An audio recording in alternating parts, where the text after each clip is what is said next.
Assalamualaikum warahmatullahi wabarakatuh. Perkenalkan, kami dari kelompok K04 Grup Tugas Besar PITB. Perkenalkan, nama saya Geran Pangebakti, NIM saya 163232774. Bencana alam. Bencana alam merupakan suatu kejadian yang secara alami terjadi yang menyebabkan kematian dalam skala besar dan kerusakan infrastruktur, kerusakan properti, dan kerusakan lingkungan. Perkenalkan, saya Kafi Maulana Malik dengan NIM 163234046. Untuk bencana sendiri ada macam-macamnya. Yang pertama ada bencana meteorologi atau hidrometeorologi yang berhubungan dengan iklim. Kemudian ada bencana geologi, yaitu yang terjadi di permukaan bumi. Dan yang terakhir ada bencana ekstraterestrial, yaitu bencana yang datangnya dari luar angkasa. Saya Gito Nugraha 1632322 akan menjelaskan pengertian dari gempa bumi.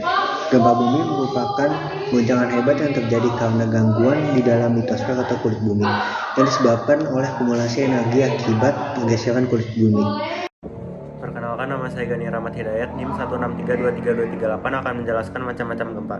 Macam-macam gempa terdiri dari tiga. Yang pertama ada gempa vulkanik, yang kedua ada gempa tektonik, dan yang ketiga ada gempa akibat reruntuhan.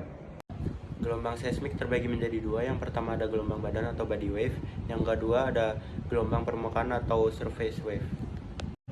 Berikut adalah deskripsi dari gelombang seismik yang sudah saya jelaskan sebelumnya. Skala pengukuran terbagi menjadi tiga. Yang pertama ada skala MMI, yang kedua ada skala Richter, yang ketiga ada skala magnitudo moment. Skala MMI adalah skala intensitas gempa bumi berdasarkan kerusakan yang ditimbulkannya. Skala Richter adalah skala yang memperlihatkan seberapa kuatnya gempa bumi itu sendiri, sedangkan skala magnitudo moment adalah skala yang memperhitungkan faktor-faktor yang mempengaruhi momen seismik seperti kekuatan batuan, luas area patahan, dan panjang pergeseran. Perkenalkan, nama saya Arvin Ardiansyah Jano dengan NIM 163232256. Dampak gempa bumi itu ada berbagai macam. Ada dampak yang menimbulkan korban jiwa, selainkan dengan adanya kerusakan bangunan atau sebagainya, dan ada juga dampak berupa dampak sosial, yaitu kehilangan nyawa, kemiskinan, kelaparan. Dan ada juga dampak dari gempa bumi yang bisa menimbulkan bencana alam selanjutnya atau lainnya.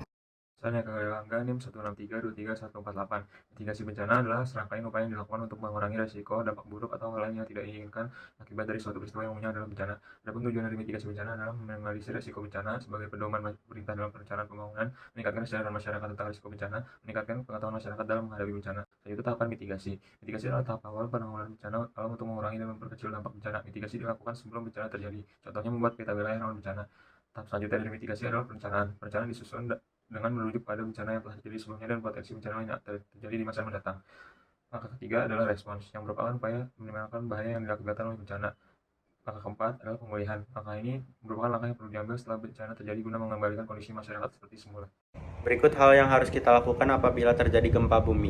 Yang pertama ada cari area berlindung. Yang kedua ada cari pintu keluar terdekat apabila kita sedang berada di dalam ruangan. Yang ketiga, jangan membawa barang-barang yang tidak penting. Yang keempat, berkumpul di area evakuasi.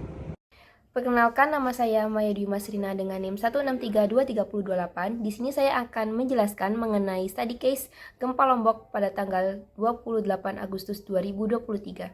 Jadi, mekanisme gempa ini terjadi dengan kombinasi pergerakan mendatar turun yang memiliki pusat epicenter pada koordinat 6,94 derajat lintang selatan dan 116,57 derajat bujur timur.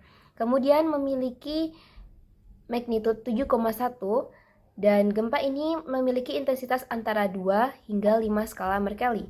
Berikut adalah persebaran skala Mercalli di berbagai kota di sekitar gempa ini.